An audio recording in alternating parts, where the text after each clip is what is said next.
நண்பர்கள் அனைவருக்கும் வணக்கம். நம்ம சென்னை நகருடைய பிஸியஸ்ட் ஏரியாக்கள்ல ஒண்ணு தான் டி நகர்.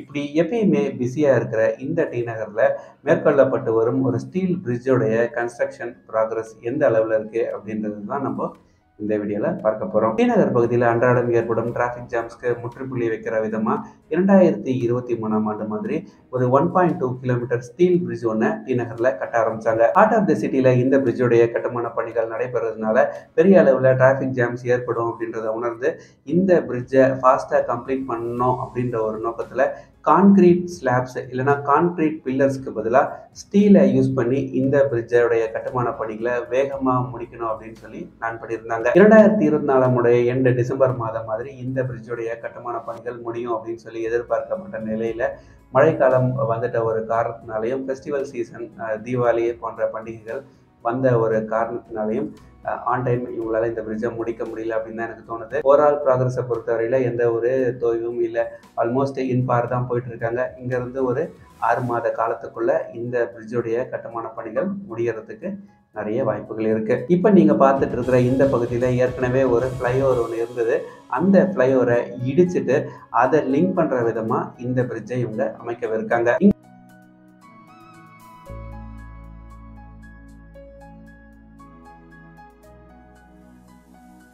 இருந்து அப்படியே கொஞ்சம் தள்ளி போனால் ரங்கநாதன் ஸ்ட்ரீட் மற்றும் சிவ விஷ்ணு கோயில் பகுதி. இந்த பிரிட்ஜு வர்றதுக்கான மிக முக்கியமான காரணங்கள்ல ஒன்று இந்த டி நகரில் ஷாப்பிங்க்கு வர மக்களுடைய எண்ணிக்கை தான். இந்த ரங்கநாதன் ஸ்ட்ரீட்டுக்கு ஷாப்பிங் செய்ய வர மக்கள் ரோடை கடக்க முயற்சிக்கும் போது ஒவ்வொரு முறையுமே பெரிய அளவில் டிராஃபிக் ஜாம்ஸ் ஆனது ஏற்படுது. இப்போ நீங்கள் பார்த்துட்டு இருக்கிற இந்த ரங்கநாதன் ஸ்ட்ரீட் பகுதிக்கு மேலே ஃப்ளைஓவர் ஆனது வந்துருச்சு அப்படின்னா வாகனங்கள் நிற்காம மேலேயே போயிட முடியும். அதே மாதிரி பொதுமக்கள் ரங்கநாதன் ஸ்ட்ரீட்ல இருந்து ரோடை இந்த பக்கம் கிராஸ் பண்ணோம், இல்லைன்னா இந்த பக்கத்துல இருந்து ரங்கநாதன் ஸ்ட்ரீட்டுக்கு உள்ள போனோம் அப்படின்னா எந்த ஒரு சிரமமும் இல்லாம போக முடியும். எந்த ஒரு டிராஃபிக்கையும் நிறுத்த வேண்டிய அவசியமானது காவல்துறைக்கு இருக்காது. இந்த பகுதியை பொறுத்தவரையில கட்டுமான பணிகள் பெரிய அளவில் தொடங்கல. கிட்டத்தட்ட ஒரு 9 பில்லர்ஸை இன்னும் இவங்க அமைக்க வேண்டிய ஒரு நிலைதான் இருக்கு இங்க.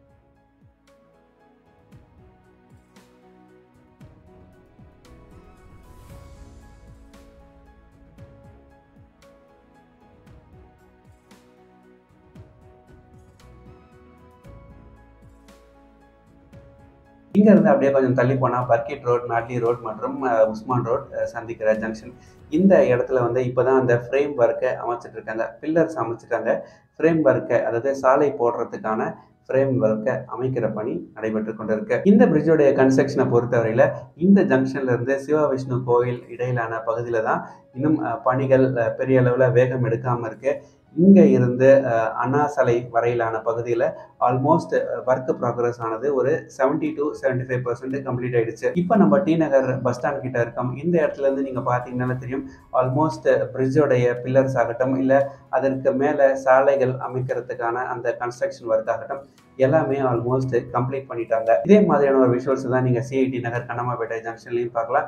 அந்த பகுதிகளில் ஒர்க் ஆனது ஒரு 75 to 90% கம்ப்ளீட் ஆயிடுச்சு அப்படின்னு சொல்லலாம். இந்த பிரிட்ஜோடைய இன்னும் 2 அண்ணா சாலை கிட்ட முடியுது. இந்த பகுதியை பொறுத்தவரையில ரேம்ப் எல்லாம் அமைச்சிட்டாங்க. அதாவது பிரிட்ஜோடைய ஸ்டார்டிங் பாயிண்ட் இதுதான். இன்னும் சாலை அமைக்க வேண்டிய பணி மட்டும்தான். இங்க பாக்கி சாலை லைட்ஸ் எல்லாம் அமைக்கணும். பட் ஒர்க்கை பொறுத்தவரையில பேசிக் அந்த இன்ஃப்ராஸ்ட்ரக்சர், அந்த ஃப்ரேம் ஒர்க்கை பொறுத்தவரையில ஒரு 90 to 95% கம்ப்ளீட் ஆயிடுச்சு. இப்போ இருக்கிறத வச்சு பார்க்கும்போது இந்த பிரிட்ஜ் கம்ப்ளீட் ஆகிறதுக்கு இன்னும் ஒரு 6 மாத காலம் பிடிக்கலாம் அப்படின்ற மாதிரி தான் எனக்கு தோணுது. சீக்கிரம் முடிச்சா கூட நல்லதாக இருக்கும்.